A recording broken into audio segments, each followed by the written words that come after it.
जिले में चाषी मैंने बहुत हैरान हरकत अच्छा निश्चित भाव में मोर कर्तव्य होची राज्य सरकार पाखरे उपस्थापन करवा जे जिले में सार अभावी बिक्री जिले में जेपरी भाव में सार कला बजारी होची डुप्लिकेट होची ताकू सरकार लोकलोचन को आनिवा होची मोर कर्तव्य जने विधायक हिसाब रे लोकप्रतिनिधि हिसाब रे मोर जो कर्तव्य मु संपूर्ण भाव में पालन करिअछि कथा होची लोकों को सार दरकार लोकों को सार दरकार लोक जेपरी भाव में हैरान हरकत न होबे सेतिपई मो प्रयास जारी रही गला ए मासरे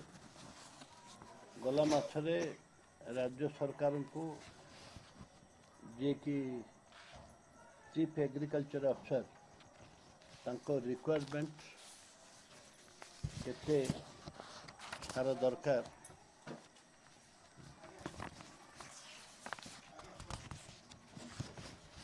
केते सार दरकार संपूर्ण भाव में राज्य सरकार को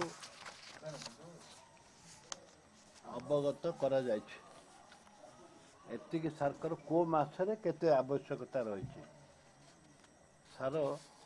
ताकू अवगत करा जायछि आपण मन देखंतु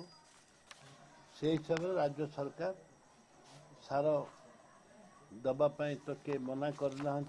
प्रस्तुत अच्छा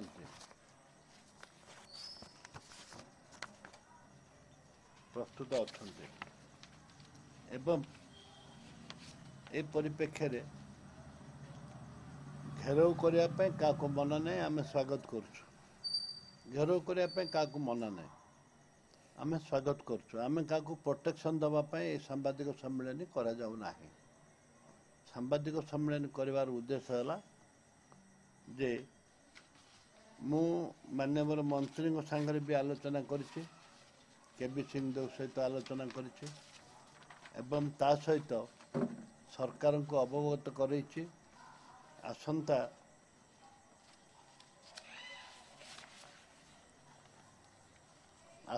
गोटे सप्ताह भितर यूरिया आसो 11,100 मेट्रिक टन इफको दब आसंता शनिवार रविवार भितर आसिक पहुँचब बाय ट्रेन रेक आसी पहुँचब एवं ता सहित बीबीएसएल रु 2,500 मेट्रिक टन आसिक शनिवार या भितर गोटे सप्ताह भितर आसिक पहुँचब एतिकी सार पर आउरी मध्य सार आसबार व्यवस्था करा जाउची एथिरे कौन सी चाषी भाई मन को अनुरोध करी व्यस्त हबार किसी नहीं निश्चित भाव में आपण मान सार दिज्व एवं सार सफिशिएंट लोक दिज्व बोलिकी मु विश्वास रखी एवं आशा भी रखी एबे जेपरी भाव में किए कहते जे आजिर सभारे आजिर घेर किए मो विरुद्ध रे विभिन्न कथा उठेले ये एक दुर्भाग्यजनक कथा एथिपाई मु समस्त चाषी भाई मन को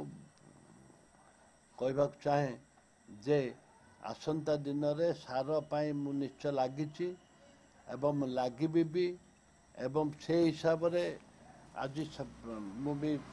माननीय मंत्री भी टेलीफोन करी व्यक्तिगत भाव में सरकार ठारे मु दाबी कर व्यक्तिगत भाव में मुझे जाई सरकार पाखरे दाबी करिछि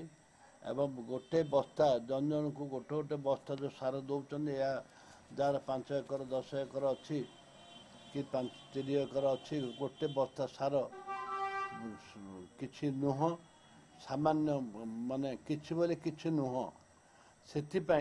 आमे दाबी करुचु सरकार तुरंत निष्पत्ति नियंतु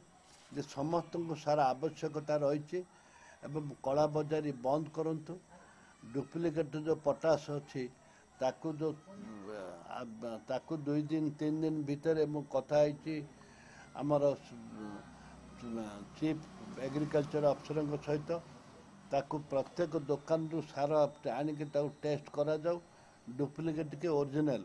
ଆଉ ଯେଉଁ କୋଟପାଡ଼ରେ ଯେଉଁ ଡୁପ୍ଲିକେଟ୍ ସାର ବାହାରିଛି ଏବଂ ସାର ବାହାରିଛି ତା ବିରୁଦ୍ଧରେ ଦୃଢ଼ କାର୍ଯ୍ୟାନୁଷ୍ଠାନ ଗ୍ରହଣ କରାଯାଉ, ଯେଉଁଟାକି ଠୋସ୍ ଦୃଢ଼ କାର୍ଯ୍ୟାନୁଷ୍ଠାନ ଗ୍ରହଣ କଲା ପରେ ଅନ୍ୟ ଯେଉଁ ସାର ବ୍ୟବସାୟୀମାନେ ଭୟଭୀତ ହେବେ, ଯେଉଁଟାକି ଚାଷୀମାନଙ୍କୁ ଡୁପ୍ଲିକେଟ୍ ସାର ଦେବାଟା ବନ୍ଦ ହେବ ଜିଲ୍ଲାରେ। ଏହି ପରିପ୍ରେକ୍ଷୀରେ ମୁଁ ଆଜି ଆପଣମାନଙ୍କୁ କହିବି duplicate totally 3,600 metric ton totally ସାର ଆସିବ ଏବଂ ତାପରେ ଏତିକି ପ୍ରଥମ ଦଫାରେ ଆସିଲା ପରେ ବର୍ତ୍ତମାନ ଆସିଲା ପରେ ଆହୁରି ସାର ଯାହା ଆବଶ୍ୟକତା ସାର ପଡ଼ିବ ତାକୁ ଆଣିବା ପାଇଁ ମୁଁ ପ୍ରୟାସ କରିବି ଏବଂ ପ୍ରୟାସ କରିଛି ସାର ଆଣିବା ପାଇଁ ଏବଂ ଆସନ୍ତା ଦିନରେ ମଧ୍ୟ ପ୍ରୟାସ କରିବି।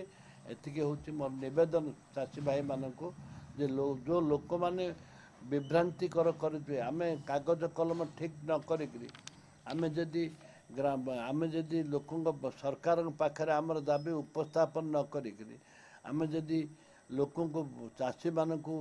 ଯଦି ମୁଁ ଆଣିବି ଏଠି ଘେରାଉ କରିବି ଯେ ଚାଷୀ ନିଜର ଚାଷବାସ ଛାଡ଼ିକିରି ଆସି ମୋ ପାଖରେ ଏଠି ଛିଡ଼ା ହେବେ, ତାଙ୍କର ସମୟ ବର୍ବାଦ ହେବ। ସେଇଥିପାଇଁ ମୁଁ ଘେରାଉ କରିବାର ପ୍ରଶ୍ନ ଉଠୁନି। ଦରକାର ପଡ଼ିଲେ ମୁଁ ନିଜେ ଯିବି ଏଗ୍ରିକଲଚର ଅଫିସରଙ୍କ ସହିତ କଥାବାର୍ତ୍ତା କରିବି, ସରକାର ସହିତ କଥାବାର୍ତ୍ତା କରିଛି, ଆହୁରି ଆସନ୍ତା ଦିନରେ ମଧ୍ୟ କରିବି। ସେଥିପାଇଁ ଆପଣମାନଙ୍କୁ ମୁଁ ଅନୁରୋଧ କଲି, ଆପଣମାନେ ଆପଣମାନଙ୍କ ଦ୍ୱାରା ଚାଷୀ ଭାଇମାନଙ୍କୁ ମୁଁ ସମ୍ବୋଧିତ କରିବାକୁ ଚାହେଁ ଏବଂ କହିବାକୁ ଚାହେଁ ଯେ ଆପଣମାନେ ବ୍ୟସ୍ତ ହୁଅନ୍ତୁନି। ନିଶ୍ଚିତ ଭାବରେ ଆପଣଙ୍କୁ ସାର ଦିଆଯିବ ଏବଂ ଦିଆଯାଇଛି ଏବେ ଆସନ୍ତା ଗୋଟିଏ ସପ୍ତାହ ମଧ୍ୟରେ 3,600 ମେଟ୍ରିକ୍ ଟନ୍ ୟୁରିଆ ଆସି ପହଞ୍ଚିବ ଏବଂ ଶନିବାର କିମ୍ବା ମ୍ୟାକ୍ସିମମ୍ ରବିବାର ଭିତରେ ଟ୍ରେନ୍ ଲାଗିବ, ଯେଉଁଟାକି ଚାଷୀମାନଙ୍କର ଉପକୃତ ହେବ। ଏଇ ଯେଉଁ ନକଲି ସାର ପାଇଁ ଆପଣ